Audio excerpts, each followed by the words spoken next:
We are joined today, thank you chiefs for being here. Mr. Mayor, thank you. And members of City Council, we're thrilled to be gathered in this place in front of this museum that, if you haven't noticed, is in the middle of one of the biggest reimaginations and renovations in its very long history. And I say that in the context of today because what we're doing is so much more than changing the architecture of this facility. It is just as much about telling a more truthful, complete, and compelling history of this place, of the people who have called this place home. And so when you come back in 6 months' time, when we have completed this project, you will see a remarkable change in the way in which we speak to the history of this area and of Virginia. I think it's so important that we speak to truth, and which is why occasions like this are so important. Acknowledgement and truth and thoughtfulness to how we think of the past and how we move forward together. So again, I'm thrilled that we could be here on the front steps, this which has become really the city's lawn on the front of this wonderful museum. And with that, I will turn it over to our mayor, Mayor LeVar Stoney. Thank you, Jamie. Yeah, let's give Jamie a round of applause, everyone. And good afternoon. It's a little crowded up here. Well, I want to welcome everyone to our annual recognition of Indigenous Peoples Day. And I'd like to also acknowledge members of the City Council who have joined us with us today. We have one member with us today, and that is Councilman Michael Jones, who represents the 9th District. Give him a round of applause, please. Dr. Jones, thank you for joining us.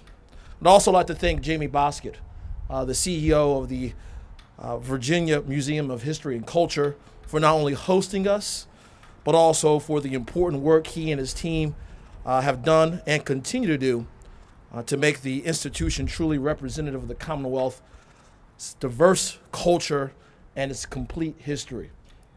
And the fact that we are celebrating Indigenous Peoples Day and not Columbus Day at this museum and in the city speaks volumes as on how far we've come. Richmond was the first locality in the Commonwealth of Virginia to proclaim today Indigenous Peoples Day. And Richmond continues to lead the way in recognizing our history and culture, the complete history and culture of the Commonwealth of Virginia. The fact is that this is only our third year in doing celebrating Indigenous Peoples Day. Tells us that we have still a long ways to go. But, ladies and gentlemen, we are moving in the right direction. Our history, our story is continuously being written right before our eyes, and acknowledging the past for all its triumph and, yes, all its failures is how we write a brighter chapter for our future and build a better nation, commonwealth, and country.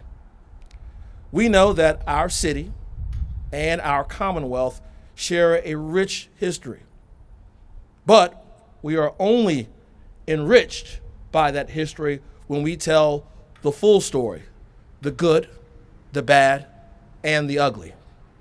And that is why today, on the second Monday in October, we rightfully acknowledge and celebrate the founding people of this great land, our Indigenous people, and thank them for their contributions then and now.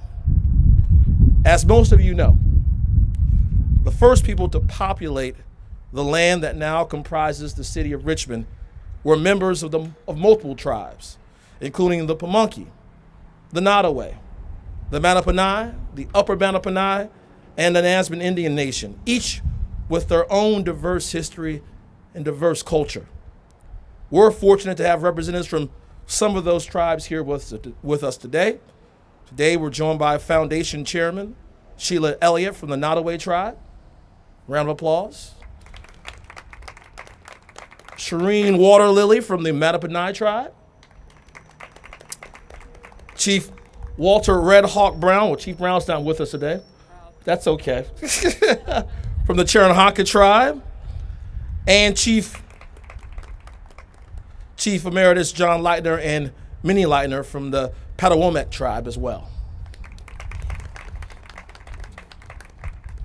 Folks, their history is the first chapter in the history of the city of Richmond. Today, we acknowledge the past, but also celebrate the resilience and the impact of our Indigenous brothers and sisters. We celebrate their contributions they make today, but also the contributions they make as doctors, artists, business people, public servants, and spiritual leaders in our community. Indigenous peoples are some of our most ingenious peoples. We are more inclusive, stronger, and better as a city because of our indigenous community. And as the mayor of this great city, I want to say thank you. As I said, thank you for your contributions from the past, but your contributions of today as well. And that's why I am honored today, once again, our third time as a city, to proclaim today Indigenous Peoples Day. And with that, one of my many powers as mayor, don't have too many, but the one power I do have is to proclaim. So today, I will not read the whole proclamation because we don't want the sky to open up. I will say, whereas the City of Richmond values the many contributions made to our community through Indigenous people's knowledge, labor, technology, science, philosophy, arts, and the deep cultural contribution that has shaped the character of the city, now therefore I, LeVar M. Stoney, the mayor of the great city of Richmond, do hereby proclaim October 11th, 2021 as Indigenous Peoples Day in the City of Richmond and recognize the many contributions made to our community by Indigenous people.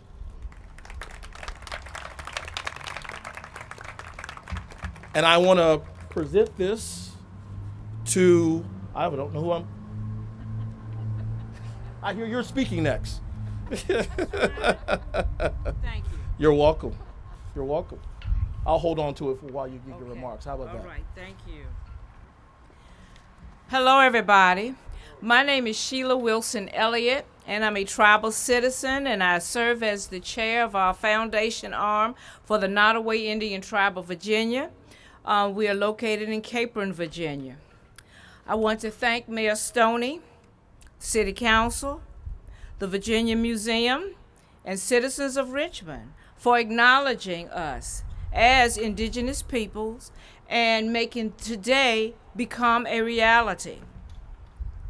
My remarks today will be our tribe's Thanksgiving address, which was written by tribal citizen Benaiah Walters. Now, if Dr. Walters were here, he would be saying this Thanksgiving in our native tongue. He and his mother and other members of our tribe have been working very diligently to bring to life our native tongue from the information that we have received through history. It's been a long and daunting task, but we are getting there. Okay.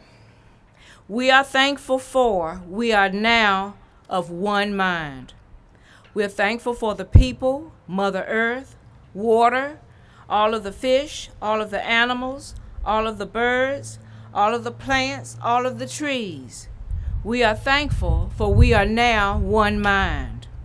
For the corn, the beans and squash, all of the fruits, medicine plants, etc. We are thankful for we are now of one mind. Four winds, grandfather thunder, elder brother sun, and grandmother moon, the stars. We are thankful for we are now of one mind. And most of all, we are thankful to the Creator. We are thankful for we are of one mind. I do want to say, in addition to what I've said about being grateful to be here to receive this proclamation, but I also want to just bring to light a little bit about our environment. The Creator gave us the environment to share. When Nottoway were met on first contact, there was no such thing as a deed, as a will. Nobody owned anything because the Creator gave those things to us to share amongst each other and to use for our benefit without denigrating what the Creator left us.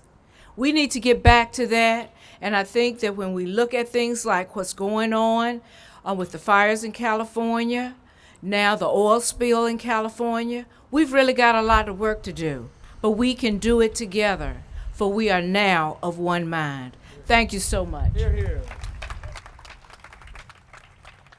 Thank you. Thank you.